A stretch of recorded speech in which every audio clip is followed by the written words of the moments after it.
Շարունակում ենք մեր եթերը, ասում են Նժդեհի հետքերով գնալիս մենք ավելի ենք մոտենում մեր արմատներին, որովհետև Նժդեհը մի ուրիշ տեսակ է։ Նժդեհի հետքերով Նժդեհի սրտացավությունը, Նժդեհից մինչև Նժդեհ, այս խորագրով միջոցառումներ են ունեն մի նպատակ հայ երիտասարդին տանել դեպի Նժդեհ, չնայած որ վերջերս անընդհատ Նժդեհի անվան հետ կապված շատ իրարամերժ ձևակերպումներ էին լինում բավական լուրջ մարդկանց կողմից ու լուրջ հարթակներում։ Հիմա կտեսնենք մեր հյուրերի շնորհիվ ինչ է արվում, որպեսզի մարդը մոտ լինի, այո, ու գնա դեպի Նժդեհ։ Սիրով ներկայացնեմ մեր հյուրերին միջոցառումների կազմակերպիչ, երգիչ, երաժիշտ, տեղագետ Դավիթ Ղազարյան, ժամանակակից ստեղծագործող Արթուր Սարգսյան։ Բարև ձեզ։ Բարև ձեզ։ Բարի լույս, լավ եք։ Լավ, դուք ինչպես եք։ Շնորհակալություն։ Երկու գրքեր են մեզ մոտ, հա, Թունդը եւ Չափազանց է։ Սա նախավերջինը Չափազանց են, Թունդը վերջինը։ Եվ ինչ է բովանդակությունը։ Չափազանցեն ինքը կյանքում տեղ ունեցող չափազանցությունների մասին է, որոնք խեղաթյուրում են շատ դեպքերում եւ հարաբերություններ եւ առասարակ կյանքի բնականոն ընթացքը, իսկ Թունդը բանաստեղծությունների ժողովածու է մի քանի տարիների ընթացքում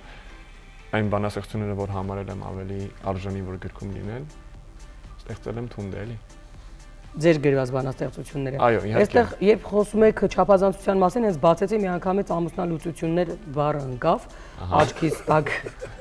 Տարբեր թեմաներ եմ էլի, այո։ Ինչ Դավիթ։ Վատ իրականության մասին ամեր։ Հիմա ուզում եմ իմանալ ինչ եք այս խորագրի տակ ներկայացրել, եթե կարելի է այդպես ձևակերպել։ Թե ինչից են առաջանում պատճառները էլի եւ ինչպես անել, որ չհասնել այդ կետին։ Կուզենայի ընթերցեի։ Եթե սեր չկա, օրինակ, ինչ անել էլ։ Սերը չամուսնանալ ուղակի, որ հետո միջև հետ կա։ առաջանա։ Ասում միջև հետ կա։ Դե պիտի կարողանան տարանջատեն մարդիկ սերը եւ իրքը իրարից։ Ահա։ Հիմա սեր, գիրք, սիրահարվածություն, դրանք ցախ տարբեր բաներ են։ Չէ, սիրո մեջ էլ կա գիրքը, բայց երբեմն գիրքը սիրո չի վերածվում, այսպես կարող եմ ձեր հարցին պատասխանել։ Ինչն էիք ուզում որ ընթերցեի։ Էս։ Չէ։ Հա։ Առհասարակ գիրքը ընթերցելուց հետո։ Իսկ որ տողեր կա, որ խոսենք միջոցառումից, Նժդեհից մինչև Նժդեհ ինչ է լինելու, ինչ միջոցառում է։ Արդեն արել ենք, խորագիրը, որ 3 խորագրի ներքո միջոցառումները արդեն տեղ են ունեցել։ Դե պատմենք, ինչի մասին է։ Շատ բարի, շատ լավ, ուրեմն այնպես ստացվեց, որ ոչ շատ սիրելի TikTok-յան հարթակում նկատեցի Գարեգին Նժդեհի հետ կապված սխալ ձևաչափով ներկայացնել ուղի եթերներում եւ հասկացա, որ չի կարելի ուղղակի թույլ տալ, որ այդ ամեն ինչը տարածվի։ TikTok-ում։ Հա։ Այո։ Եվ իսկ ներկայացնողը ինքը adekvat էր։ Սկզբնական երևում էր adekvat, բայց հետո չէ։ Ուղղակի երբ որ ինքը շատ ուներ հետևորդերի բանակ, արդեն վատ բացասական այդ ամեն ինչը տարածվում էր էլի։ Եվ երբ որ տեսա թե ինչպես են վերաբերվում Նժդեհին եւ մարդիկ անգամ չիմանալով Գարեգին Նժդեհի արածի մասին, որոշեցի ուսումնասիրել ավելի լավ ճանաչել եւ երիտասարդին տանել դեպի Նժդեհ, որտեղ ինչպես ասում են Նժդեհը, պատանի ասա քո նպատակը, որ ես ասեմ քո երիտասարդությունը, դա կարծես ուղենիշ դարձած լինի միջոցառումների ընթացքում։ Հիմնական դա եղավ մոտիվացիան, շարժիչ ուժը, որ ես որոշեցի սկսել զբաղվել այդ նախաձեռնությամբ։ 3 գրադարաններում են կազմակերպել արդեն միջոցառումներ, որտեղ հրավիրված են եղել թե երիտասարդ, թե ավագսայինի ներկայացուցիչներ եւ երիտասարդների աչքերին նայելով, տեսնելով նրանց կրակը, որ իրենք իսկապես ուզում են մոտենալ դեպի Նժդեհին, էլ ավելի շահագրգռեց, որ շարունակենք մեր նախաձեռնությունը։ Բայց այստեղ մի հատ բայց կա։ Հիմա տեսեք, TikTok-յան հարթակում դուք տեսնում եք խեղաթյուրված ինֆորմացիա եւ անում եք միջոցառում մի նենց վայրում, որ այդ հարթակի խեղաթյուրված մասան ինֆորմացիա չունեցող մասան կյանքում չի գալու։ Հիմա ինչի համար անում եք, շատ լավ եք անում, շատ կարևոր է, բայց այդ միջոցառմանը գալիս այն մասան, որ ուզում է Նժդեհից ինֆորմացիա ստանա կամ ինքը արդեն մի քիչ գիտի, ավելի ուզում է գիտելիքները խորացնի։ Իսկ մտածել եք TikTok-յան հարթակում այդ ինֆորմացիայով կիսվել, բլոկ կլինի, ինչ կլինի, չգիտեմ, այդ ինֆորմացիայով կիսվել, որ այն մասան, որ կյանքում մենք իրան չենք տեսնելու գրադարաններում, ինքն էլ ինֆորմացված լինի, որովհետև արդեն կեղծ ինֆորմացիան հասել է իրան, ինքը արդեն այդ ինֆորմացիան հիմար տարածում է։ Հիմա ձեր հարցին պատասխանեմ, տեսեք, TikTok-յան հարթակով տարածում են։ TikTok-յան հարթակում երբ որ այդ ամեն ինչը ես տեսա 3 ամիս մոտավորապես դուրս է եկել այդ հարթակից, նոր վերադարձել եմ եւ բուրըն կերպով տարածում եմ միջոցառումներից դրվագներ, հատվածներ, որպեսզի մարդիկ տեսնեն եւ ասեմ, որ արձագանքը բավականին ողջունելի է, adekvat մարդիկ այնտեղ նույնպես կան, որովհետեւ TikTok-ի ալգորիթմը լավ է ավելի աշխատում, դրա համար որոշեցի վերադառնալ եւ կոնկրետ հենց Նժդեի հետքերով այդ անունը վերադարձա։ Ու կարծում եմ կստացվի հիմա առաջիկայում։ Ես հենց դրա մասին էի խոսում։ Հա, հիմա առաջիկայում նաեւ նպատակ կա դպրոցները գնալ, դպրոցներ, որտեղ գրադարաններում են կազմակերպել հրավերում են Քաջունու դպրոցից Գարեգին Նժդեի անվան կարծեմ 161 դպրոցից։ Նժդեի անվանը չեն կարաջ թողում։ Դեռ խոչընդոտներ ճիշտ ասած չեն առաջացել հուսանք։ Տեսեք, ես Նժդեին քաղաքական ենթատեքստով չեմ մոտենում, որովհետև շատերը, քանի որ քաղաքականացնում են ֆաշիզմի հետ են կապում եւ մնացած, ավելի շատ երեք Դեմիկասը ինչ են անում։ Դիմահու կապելով չի, ախր եթե դու ուզում ես մարդուն խեղաթյուրել առանց ուսումնասիրության, իրանք ոնց որ չեն թողում որպեսի շարունակվի, ասում են վերջացրեք քաղաքական դաշտ եք մտնում, բայց առօրեական հարցեր են քննարկում, էլի քաղաքականության հետ չես կարա ապրես ու ասոցացվես։ Մենք բոլորս քաղաքականացված ենք եւ Հայաստանի Հանրապետությունում դու չես կարա լինես քաղաքացի, դու չես կարա լինես բանիմաց չասեմ, լավ, բանական մարդ լինես, ուղեղ ունենաս ու դու դրանով չզբաղվես, եթե չզբաղվես ինքն է քեզանով զբաղվելու մեկ, այսինքն ինչ որ մի պահ մեկը դու այդ քննարկումների մեջ լինելու ես, շարունակեք։ Հա, ուրեմն տեսեք, ես Նժդեին մոտենում եմ 3 ասպեկտով, որպես հոգեվերանորոգիչ, որպես ազգապահպան հայորդի եւ բարոյախրատող։ Այս 3 կողմից եմ դերևս Նժդեին ուսումնասիրում, որովհետեւ Նժդեին ինքը բազմաֆունկցիոնալ է, շատ տարբեր գաղափարներ ունի, նույն նաեւ այս վերջերս հոդված ինձ հանդիպեց, կարծեմ գլխովին կորչելու վտանգը գրքում, որտեղ խոսում էր թմրամոլ երիտասարդների մասին, թե ինչպես են իրենք իրենց կյանքը սպանում, այսինքն ինքը ամեն ինչ ուսումնասիրել է, մեր հոգեբանությունը շատ հրաշալի կերպով կարողացել է վերլուծել, կարծում եմ, եթե կարողանանք երիտասարդին տանել, իսկ ընդհանրապես դիտելով թե արձագանքները ինչպիսին են, երբ աղջիկ ասում է ես այս ֆորմատը հավանեցի եւ հաջորդը որոշել եմ Նժդեի գիրքը կարդալ, երբ այդ խոսքերն են ասում երիտասարդ աղջիկները, արդեն քեզ ոգեշնչում է այդ ամեն ինչը եւ դու ավելի շատ գրգռում։ Մի շատ գեղեցիկ խոսույթ կա, ես շատ եմ սիրում այդ խոսույթը, ցավոք անունը չեմ հիշում, ասում է Նժդեը լինելով խիստ ազգային, ինքը դարձել է համամարտկային եւ այսօր գոնե թե մեծ շրջապատող երկրների զորավարներ կլինեն, փիլիսոփաներ կլինեն, չգիտեմ, հոգեբաններ կլինեն, իրենք շատ լուրջ ուսումնասիրում են Նժդեի ուսմունքը, շատ լուրջ։ Այսինքն արդեն մեծ շրջապատող երկրները հասկացել են իր կարևորությունը եւ իր ուսմունքը ուսումնասիրում են, իսկ մենք դեռ խոսում ենք, որ ասում են, եթե ով ասում, տենց չիմացանք, վերջը ասում են, ով է ասում։ Բրիտանացի գիտնական անտեսանելի։ Մի փոքր ներկայացնեմ Դավիթին, Դավիթը երգիչ է, ինչպես գրված է այդտեղ, Դավիթը բացի երգելուց նույնպես ինձ հետ գաղափարակից է այս նախաձեռնությանը, միջոցառումներում երգում է ազգային երգեր, փորձում ենք նաև այդ ճանապարհով երիտասարդին մոտեցնել, որտեղ Նժդեը բնականաբար մեր ազգի միջից ծնված մարդ է, ինչպես ասում էր Նժդեը առաջնորդը ծնվում է ժողովրդի ծոցից, ոչ թե ծրագրված, եւ կարծում եմ այդ ազգային երգերը տարածելու ճանապարհը նույնպես էլ ավելի կոգեշնչի էլի, որ ավելի իրենց այսպես ասած երրադն ու կորովը արտնասի էլի։ Միջոցառումների ժամանակ Դավիթ ոնց են երիտասարդները վերաբերվում հայրենասիրական երգերին։ Լավ են վերաբերում, այսքան ժամանակ ինչքան միջոցառում որ անց են կացրել, շատ հաջող է անցել ու իրանց աչքերի մեջ այդ հետաքրքրվածությունը, այդ սերը ես իրոք զգացել եմ։ Երիտասարդ սերունդը քիչ-քիչ իմ կարծիքով դեպի լավն է գնում։ Մեր իրականության մեջ կա մի պարադոքս, որ երիտասարդը, որ շատ ոգևորված հայրենասիրական երգերի տակ քեֆ է անում, ապարում է, ուրախանում է, երգում է, շատ հրաշալի, ինքը նաև անհասկանալի ծագմամբ երաժշտություն է սիրում։ Ինչ է կատարվում մարդկանց ուղեղում։ Անհասկանալի ծագումը երևի հասկացաք,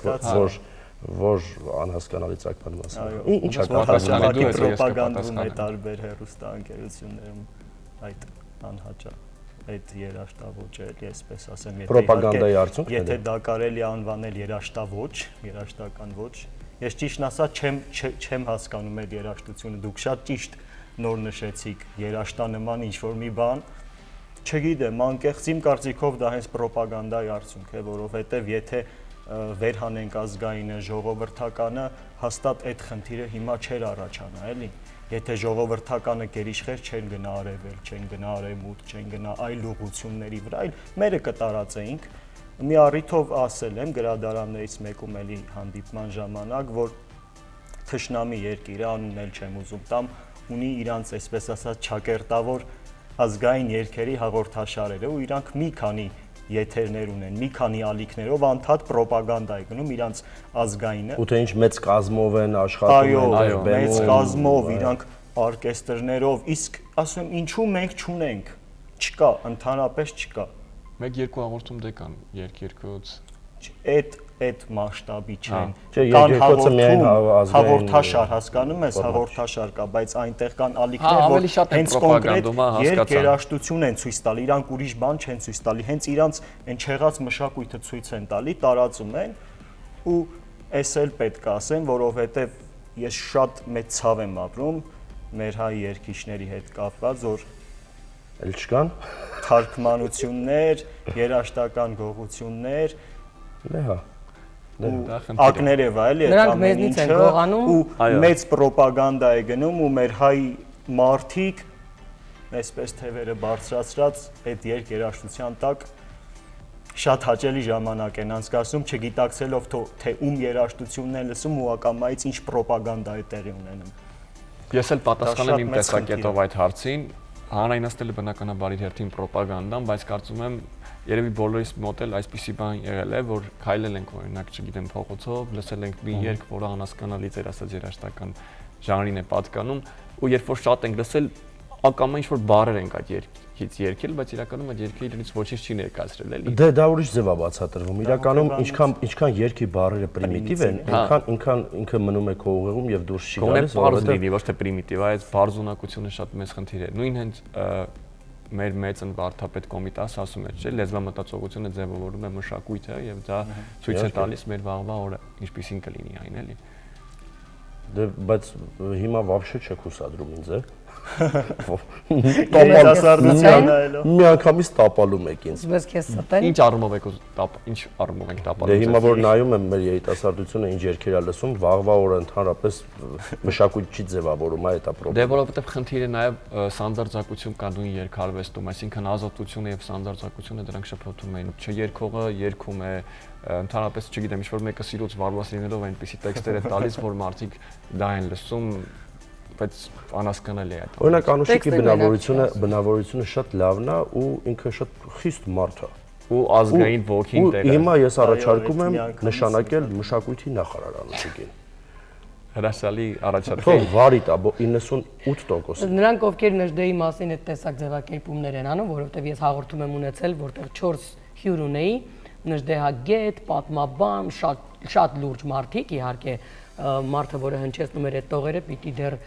վերակրթվի ըստ երևույթին ու նաև առիթ ունենա այս տեսակ մարդկանցով կրթվելու հնարավորություն ունենա, որովհետև ասма ահագին բացահայտումներ կանի իր համար Հայաստանի եւ Հայաստան աշխարհի այդ անունների մասին, այնպես որ ես այնպիսի ձևակերպումներ եմ լսել այդ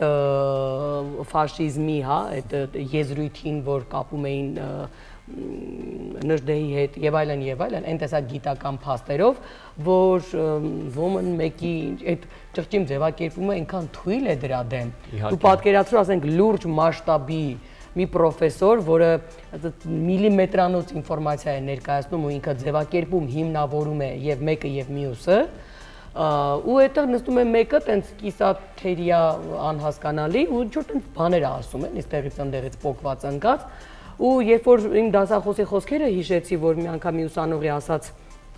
երբ որ ուսանողը ուզում էր, այսպես ասած, ճողոպրել մի երկու գրագետ բառով, իբր հեսա, ասենք երկու հատ բառ կասի, համոզի, որ ինքը Տոմսին ծանոթ է, եւ Տիկին Պողոսյանը երբեք չեմ մոռանա, շատ ինտելեկտուալ հետաքրքիր տեսակ դասախոսի ասած, աղջիկ ջան, ես քեզ ընդհանրապես մի բան կասեմ, ես քեզ իհարկե նշանակում եմ հիմա քո երեքը, բայց մեկ-մեկ մտածի, մտքովդ թող անցնի էլի կյանքում, որ կարող է դիմացին մի քիչ ավելի խելոք լինի, քան դու։ Հիմա այս կնոջը ուզում էի տենց ուղիղ տեքստով ասել, հեչ մտքովդ անցել, հա, որ օրինակ քեզ լսողներից, ասենք 3-ը կարող են շատ խելոք լինեն, իրենց անցած ճանապարհով փորձով, հա, շատ քեզնից։ Ու եթե հանկարծ դու առիթ ունենայիր այդ մարդու մոտ այդ ձևակերպումներն անել, 5 վայրկյան էր պետք քեզ հիմնովին տապալելու համար։ Բայց ասում իր բախտը բերել էր, որ ինքը նստած էր այնտեղ, որտեղ առանձնապես բան չէին հասկանում Նժդեհից, ընդամենը գրված հարցաշավեր։ Բայց համաձայնեք, որ մարդիկ կան, որ երեսի կաշին մի քիչ հաստ է։ Այո։ Ասում ցավոք մեր իրականության մեջ նրանք շատ են։ Եվ ես ուրախ եմ հակառակի համար, որ ոչինչ, որթող արդեն ծերության շեմ գնացող մարդիկ այտենց փորձեն արժե զրկել կամ ֆաշիզմի կողմ տանել Նժդեհին ու եմիջալոց նույն մարդն ասում էր ինչ ասել է հայրենիք, ինչու է երեխաների մոտ ձևակերպում այդ բառը մարդը հա ինչի եզրույթը բան Հենրիկ Հովհաննիսյանից լսել են այդ բան Յորտենց բառեր են ձևակերպում, որ երեխան պիտի ազատ լինի, ինքը աշխարհի մարդ է, չգիտեմ, աշխարհի մարդս ո՞րն է։ Դե որ աշխարհի մարդ է, հենց հիմա այդ երեխեն թող գնա Տոմսն առնի, առանց վիզայի, առանց բանի գնա, օրինակ Ամերիկայի ա ուզում, Եվրոպայի ա ուզում, ինչ է Շենգեն ուզում, Ամերիկայի են վիզա ուզում։ Այդ մարդը թող գնա որտեղ ուզում է, միանգամից հիմնավորվի ընտրություններին էլ մասնակցի, կրթություն էլ ստանա, որտեղ բա որ աշխարհի մարդը տենց պիտի լինի։ Ինչ նշանակում աշխարհի մարդ։ Մարդիկ ձգտում են Եվրոպա։ Դառնես փախստական, մարդիկ քեզ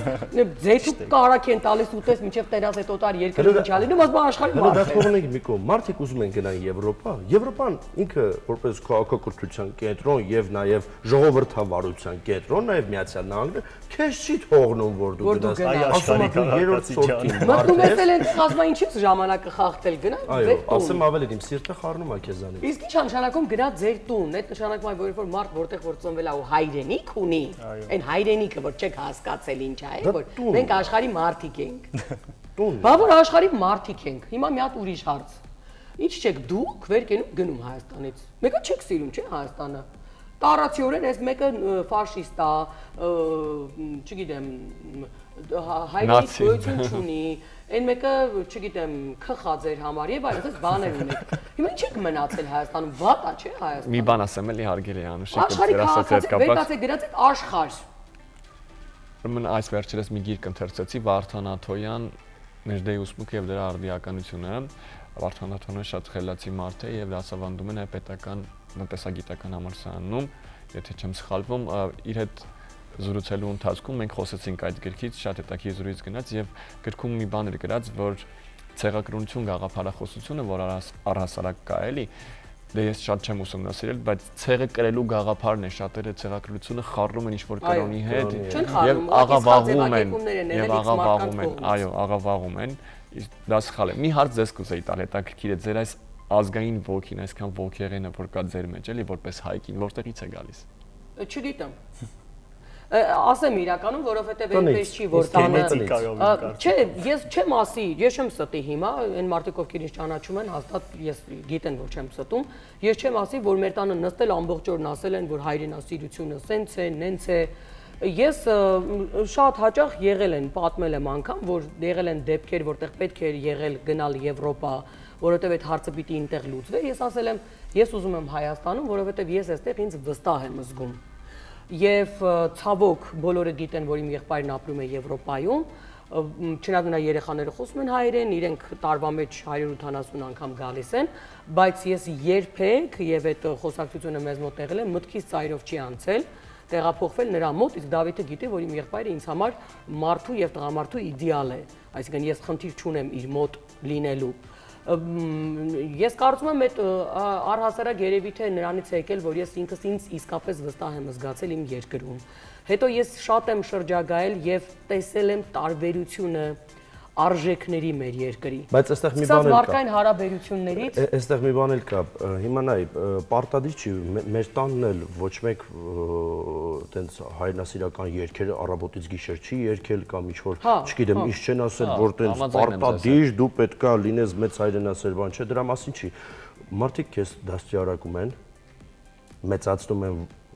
նորմալ մարդ, ճիշտ արժեքներով նորմալ քաղաքացի ես դու դառնում։ Մարդիկ քեզ կրթություն են տալիս, ծնողների մասին է խոսքը, քեզ ստիպում են, որ դու կրթվես, որովհետև հլը ու չկրթվես։ Կրթվելու ընթացքում, երբ որ մարդը դառնում է բանիմաց, ինքը արդեն որոշում է։ Դա եւս աբսուրդ է։ Այն ժամանակ մեր տանը նորաձև չէր, պարտադիր էր, չէ։ Անհրաժեշտություն է կրթվելը, ոնց կարող ես նորաձևության հետ կապակցել, դա սխալ բան է։ Եվ ես այն էդ էի ասում, կրթվելը պարտադիր է, ոչ թե նորաձև։ Հասկանում եք ինչի համար են դա անում։ Բայց մարդկան նոր է իր համար բացահայտում կրթությունը ինչ է։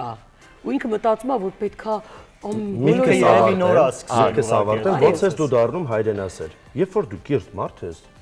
բազմաթիվ անարդարություններ ես տեսնում քո հայրենիքի հանդեպ ու վերջի 7 տարին չեմ ես ասում։ Ես վերջի 30 տարվա մասին եմ խոսում, 38 տարվա։ Ես իմ երևի լավ 30 գիտակից, այսպես ասեմ։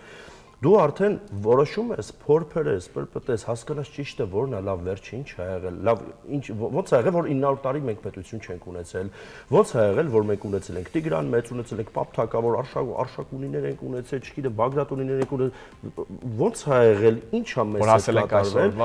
հա, հետո ոնց ա եղել որ մենք նման դասական չխրատվող ժողովուրդ ոնց ա եղել որ նժդեհ ունենք։ Էդ է ուզում ասել, այդ կարդում ես արդեն ամեն ինչ բարձր այս ոնց ով էր Մոնթեն, Անդրանիկը Մեշչյանը իր հարցազրույցներից մեկի ժամանակ դեռ շատ շուտ հայրենասիրության թեմայի շուրջ մի հատ էսպիսի արտահայտություն անում, ասում է հեշտ է լինել ամերիկացի հայրենասեր, եվրոպացի հայրենասեր, հեշտ է լինել այլ հայրենասեր, դժվար է լինել հայ հայրենասեր, որովհետև ասում է հայ հայրենասեր իսկական լինելու համար պետք է իմանաս քո հայ մշակույթի կրողներին, հայ մշակույթ ստեղծողներին, պետք է իմանաս անուններով ճանաչես բոլորին, իմանաս քո պատմությունը ամբողջությամբ ուղնուծուծով, հանես սաղ թույնը մաղձը ու այ այդքանից հետո ասում է պետք է սիրես քո հայրենիքը։ Դրա համար ասում է հայ հայրենասեր լինելը դժվար է։ Իսկ առհասարակ մեր շրջապատող միջավայրում շատ քչերն են, որ ցանկություն ունեն առհասարակ ուսումնասիրելու պատմությունը, ապրում են լրիվ այսօրվա օրով, իսկ նժդեհն ինչպես ասում էր, այն ազգը, որ չի նայում հետ անցյալ, չի կարող ունենալ ուղղակի ապագա։ Տեսեք, ախր այնքան հեշտ կարելի է հասկանալ, ինչի պիտի դու սիրես քո հայրենիքը։ Երբ մենք խոսում ենք այդ մանկության տարիներից, ենթադրենք ես ապրում եմ X երկրում, որտեղ ստանում եմ մի քիչ ավել աշխատավարձ կամ չեմ զբաղվում քաղաքականությամբ, որովհետև ինքը ինձ հետաքրքիրել չի։ Իմ պետությունը չի, ես տենց ապրում եմ այնտեղ։ Հիմա երբ դու գալիս ես քո երկիր եւ այդ բացակայությունների ժամանակ ես դա ակնհայտ եմ զգացել։ Սկսած լեզվամտածողությունից, որը բնականաբար թե ոնց ես դու տիրապետում քո լեզուն, երբ ոնց կարող ես թե բարկանալ, թե գեղեցիկ խոսել, այդ դու գիտես։ Ոնց են աղավաղում։ Ոնց են աղավաղում։ Գումարած դրան դու ամեն անկյունը զգում ես, ոչ թե ճանաչում ես միայն, դու զգում ես։ Դու գիտես անգամ այդտեղ այդ իրավիճակում ոնց կարաս այդ հարցը լուծես, այստեղ որ գնաս ոնց պիտի լինի։ Այս ամեն ինչը քեզ դարձրել է, այո, էներգետիկ առումով, ճանաչողության առումով։ Հոգեբանական Ես միշտ ասում եմ, այդ ֆիլմից էլ օրինակը բերում եմ, այն որ ասում է, տղամարդիկ ֆիլմում էր, չի, ասում է, եթե ճանաչի, անպայման կսիրահարվի։ Հիմա ես միշտ ասում եմ, ժողովուրդ, եթե դուք ճանաչեք, դուք հաստատ կսիրահարվեք։ Այսօր մի քիչ սկսեցիք ճանաչել հայկական զարդանախշերը, ահռելի թանկ գումարներով դուք գնում եք եւ գնում եք։ Եվ շատ էլ լավ է։ Արծաթե եւ այո, կրում եք եւ դա հիացմունք է առաջացնում։ Սրանից 10-15 տարի առաջ որևէ մեկը չկար, որը հայկական կային, բացառիկ մարդիկ, հիմա Ագուլեցուն կարող եմ օրինակ բերել, ինչ որ X մարդկանց, բայց երիտասարդությունը համատարած դա համարում էր ոչ նորաձև։ Այո։ Հիմա դարձել է նորաձև, ու մենք չենք հասկացել, որ այո, հայկական նախշը եւ այլը կարող է լինել նորաձև, բայց ոչ կրթությունը։ Անկամ այն արտահայտությունը, որ ասում են կրթությունը Տեր Թոդիկի մեթոդով է իրեն արդարացնում։ Ես դրա հետ համաձայն եմ։ Ես էլ եմ համաձայն։ Այո, որովհետեւ երբ մարդը կրթված է, ինքը իր չափի զգացողությունն էլ գիտի, հայրենիքի գինն էլ գիտի, քննադատելու հետևանքն էլ գիտի, ոնց քննադատի։ Հիմա դուք ասում եք գաղափարախոսություն, հա, ցեղակրոնության մասին։ Մենք այսօրի հասանք, որովհետև մենք գաղափարախոսություն չունենք։ Երևույթ Ազգային գաղափարախոսություն։ Զրո։ Օրինակ դուք որ ասացիք է կրթվել նորաձևը, մի բան ասեմ։ Գիտեք, պիտի հասկանանք սրա կոնկրետ ծուղակը։ Նորաձև բառը, նորաձևությունը, երբ որ կապում ես նորաձևության հետ, ինքը արդեն խնդիր ունի իր մեջ, ինչ առումով, որովհետև եթե նորաձև է ինչ-որ մի բան, մարդիկ ձգտում են գնան դեպի այդ կողմը, չէ՞, բայց այդ նորաձևությունը կարող է լինել խաթարող, հանգարող, ճիշտ արժեքներ եւ այլն։ Դրա համար դա ծուղակ խոսք էլի կրթվելը նորաձև։ Դե ասում եմ մենք էլ գիտենք ինչ ենք անում էլի այդ խոսքերը։ Հիմա սենց շորեր կային, չէ՞, որ նորաձև էր, աղջիկները որ հագնում էին, ոչ ման չէր երևում, մենակ գլուխն էր երևում։ Ոչ մարմինը, ոչ իրանը։ Այո, այսինքն դուք կնոջը հասցնում էին նրան, որ կինը այն ինչով որ ինքը փայլում է տղամարդու մոտ։ Ինչով որ բեգեմոտ, որովհետև կնոջ մեջքը եթե չերևա, կնոջ վիզը եթե չերևա, ձեռքերը, ոտքերը, ինչին է պետք է այդ այսքան կոշիկները, այտենց շորերն էլ այտենց պոլերին կեղտոտված այտենց քրրե քաշ ինչպես կասեր տատս, բաներ, իբր տենց նորաձև են քայլում են։ Նա միշտ էս հասկանում, աղջիկա, տղայա, կենթանիա, Պիտի կինը կանացելի դի ամենակարևորը։ Տղամարդիկ բարձրակրունկների կարոտ են մնացել, որ երևի բարձրակրունկով կին են տեսնում, ես նայում են զարմացած էս ճակատը։ Թույլ կտակ, Փոխարեն եմ ասում, խոս ասում։ թույլ կտակ մի գործ կարդալ կարելի է կապած, որ հենց այսօր եմ գրել ճիշտ ասած։ Առաջինն էլ ես հասցրի լսեմ ու շատ լավ էր տպավորություններս։ Բայց որ վատը ներկասեիք։ Հա։ Ինքն էլ է ուղիղ մարդ, ես էլ եմ ուղիղ մարդ, ինքը մի քիչ էլ ավելի ուղիղ է, ես ոչ այդքան։ Նժդեհ ունես հայ մարդ, ով քեզ կտա հավատ, պետք չէ լինես կավատ, երբ դու հայ չես նվաստ։ Նժդեհ ունես ով քեզ վերանորոգ հորպես փորձեց օգնել սրտանց, որ չլինես պարտված։ Մոտ գնա նժդեհին, ճանաչիր հայ ցեղին, որի համար հաճախ նա պայքարեց խիզախ։ Վաղը մեծազգ որպես գլխովին կկորչես, երբ քո հոգուց պոկեն հայի ծիրերն ամեն։ Դրա համար պիտի լեզուտ մաքուր լինի եւ նժդեհի խոսքով սնվես ուղն ու ծուծով։ Լավն է։ Այո։ Ես կարծում եմ, որ այս առավոտը չի կարող համարվել չստացված, չնայած ամենասկզբում մեր ձայնը չէր լսվում, բայց իրականում այս ասում եմ միշտ վատի կողքին կա լավը, բարին, որը պիտի հաղթի, որովհետև եթե մենք մի օր հասկանանք եւ թույլ չտանք եւ իրականում ճանաչենք ով էր նժդեհը եւ եթե չենք էլ կարողանում ճանաչել ունենք սխալ ինֆորմացիա գտնենք մարդու ով մեզ կբացատրի ինչ էր անում եւ ինչի համար է պետք սիրել հայրենիքը ինչ է տալու այդ հայրենիքը մարդ արարածին մենք հաստատ հավատացնում եմ ձեզ կգնահատենք եւ այդ անունները որոնց արժե զրկել ենք Դավիթը քիչ առաջ հնչեցրեց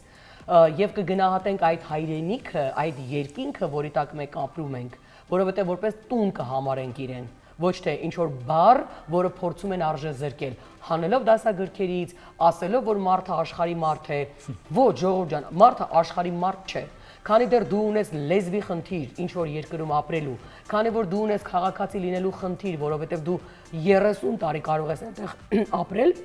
եւ չլինել քաղաքացի, քանի որ դու ունես այնտեղ գնալու խնդիր, քանի որ դու ունես այնտեղ հաստատվելու աշխատանք գտնելու խնդիր, անկամ եթե դու շատ կրթված մարդ ես, բայց այնտեղ քեզ ասում են քո կրթությունը առ ոչինչ է, դե արի հիմա 30-40 տարեկանում 0-ից սկսիր կրթվել, սովորել իմ լեզուն, որ ես քեզ ընդամենը թույլ տամ Երևալ իմ այս տարածքում, ոչ թե լինել քաղաքացի։ Այդ համեմատության մեջ հիմա եկեք հասկանանք, մենք աշխարհի քաղաքացի ենք, թե Հայաստանի Հանրապետության քաղաքացի ենք, որը հայրենիք է,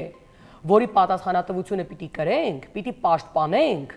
տգետներից պիտի պաշտպանենք, սխալ քարոզներ անողներից պիտի պաշտպանենք, ասեմ ինչի, որովհետև եթե ունենանք այն առաջվա գեղեցիկ սիրուն Հայաստանը, մեր երեխեքը փախնելու խնդիր չեն ունենա ու դուք թոշակի ժամանակ մենակ չեք մնա տան մեջ։ Ու տարիների վեր ձեր երեխեքին չտեսնեք, այն էլ հարց է, մահանալի ձեր երեխեն Ամերիկայից կհասցնի գա, թե չի հասցնի։ Այս խնդիրը մենակ հենց սրա համար էգոիստաբար մտածեք, իմ մասին, ոչ մեկի մասին մի մտածեք, ձեր մասին, որովհետև դուք, երբ որ ձեր երեխեքը լքում են,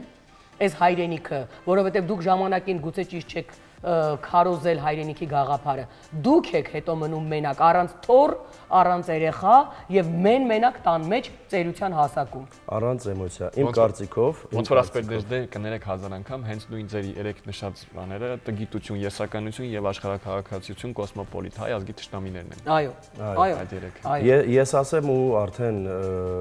շնորհակալություն հայտնենք հեռուստադիտողին, իրականում պատասխանը Խուստոպի գագաթին է, որտեղ որ Նժդեհի գերեզմաններից մեկն է։ Ես արդեն 3 անգամ գնացել եմ, խորհուրդ կտամ բոլոր այն տգետներին կամ բոլոր այն մարդկանց,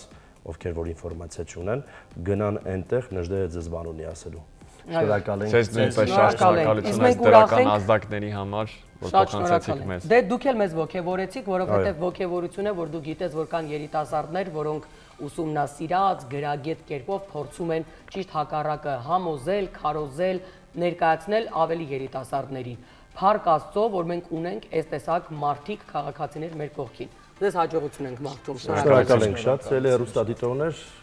աշխատանքային շաբաթը ավարտվեց, օրը ուրբաթ է, մեզ բոլորիս լավ հանգստյան օրեր, երկուշաբթի որ առույգ ու պլանավորած կանք արդեն։ Հաջողություն։